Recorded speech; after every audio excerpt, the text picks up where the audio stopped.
بسم اللہ الرحمن الرحیم۔ آج بات کر رہے ہیں ماہ رمضان، ماہ قرآن۔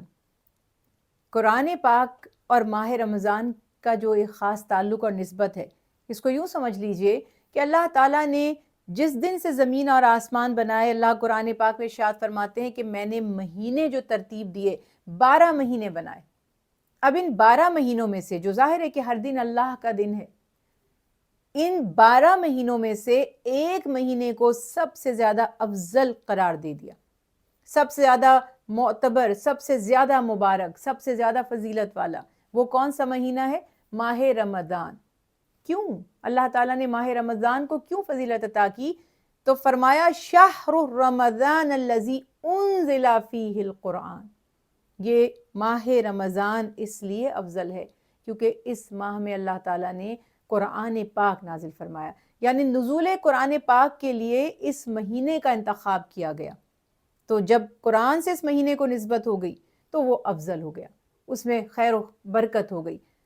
ہم چونکہ یہ بات جان گئے کہ اللہ تعالیٰ نے فرمایا کہ یہ ماہ رمضان ماہ قرآن ہے، اس میں قرآن نازل ہوا، تو اب بحیثیت مسلمان ہمارا جو خاص عمل ہونا چاہیے، پوری زندگی جب سے ہوش سنبھالتے ہیں مہد سے لحد تک، یعنی ماں کی گود سے قبر کی آغوش تک، ہمیں حکم ہے علم حاصل کرنے کا۔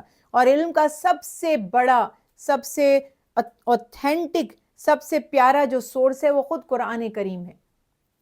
کوئی دنیا کا علم ایسا نہیں ہے جہاں قرآن کریم سے جس کی نشاندہی نہ ہوتی ہو، وہاں سے آپ کو اس کی تعلیمات نہ ملتی ہوں۔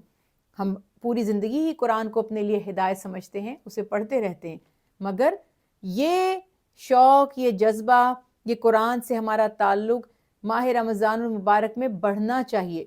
اور اس لیے بھی بڑھنا چاہیے کہ رسول کریم صلی اللہ علیہ وسلم نے روزے کے ساتھ ساتھ قرآن کی تلاوت کا بھی تذکرہ فرمایا۔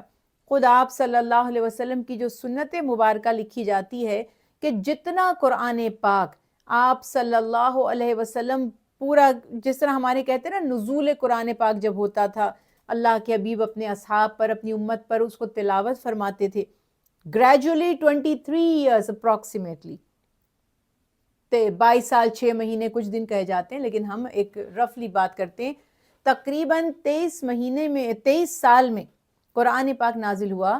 تو جتنا قرآن پاک نبی کریم صلی اللہ علیہ وسلم پورے ایک سال میں تلاوت فرماتے تھے، اصحاب رسول اللہ صلی اللہ علیہ وسلم اس کو لکھتے تھے، سیکھتے تھے، وہ تعلیمات جانتے تھے، جب ماہ رمضان المبارک آیا کرتا تھا تو آپ صلی اللہ علیہ وسلم حضرت جبریل علیہ السلام کے ساتھ اس کو دہراتے تھے، جس کو ہم کہتے ہیں دورہ قرآن پاک۔ آپ دیکھیں ماہ رمضان میں مختلف جگہوں پر دورہ قرآن پاک کا اہتمام کیا جاتا ہے، تراویح میں قرآن کی تفسیر بتائی جاتی ہے، ترجمہ بتایا جاتا ہے، درس کی گیدرنگز ہوا کرتی ہیں الگ سے۔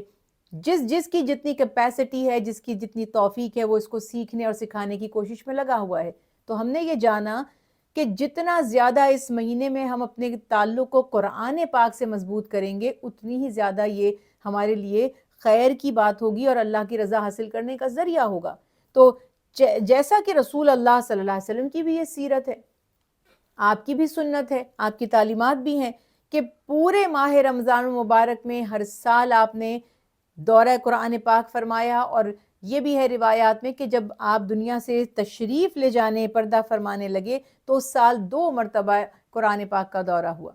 تو رسول اللہ صلی اللہ علیہ وسلم اور آپ کے جان نثار ساتھی اور آپ کے جو اصحاب تھے، وہ تو ہر دن، ہر گھڑی، ہر وقت قرآن پاک اتنا تلاوت فرماتے تھے کہ اللہ نے قرآن پاک میں ہی فرمایا کہ وہ جو سوتے جاگتے اٹھتے پہلوؤں پر، کروٹوں پر اللہ کو یاد کرتے ہیں، اس کا ذکر کرتے ہیں، کلام اور تلاوت کرتے ہیں، ہم اپنی گنجائش کے اعتبار سے، اپنی توفیق کے اعتبار سے ایٹ لیسٹ ماہ رمضان المبارک میں یہ خاص اہتمام کریں کہ ہمارا زیادہ سے زیادہ وقت اللہ کی عبادت، اس کی یاد میں اور قرآن فہمی میں گزرے۔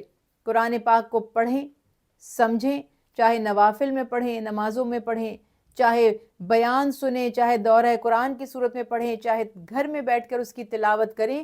اللہ تعالی ہماری اس تلاوت کو قبول فرمائے کہ ایک حرف کا ثواب الف لام میم کا ثواب 300 نیکیاں ملتی ہیں، اور پھر آپ سوچیں ماہ رمضان میں تو ایک نیکی کم از کم 700 گنا تک اس کا اجر بڑھا دیا جاتا ہے. تو امیجن کیجئے کہ 300 نیکیاں صرف الف لام میم کہنے پر مل رہی ہیں، تو جب وہ 700 ٹائمز زیادہ ہو جائیں گی تو کتنی زیادہ ہو جائیں گی. اللہ ہمیں توفیق عطا فرمائے، آمین.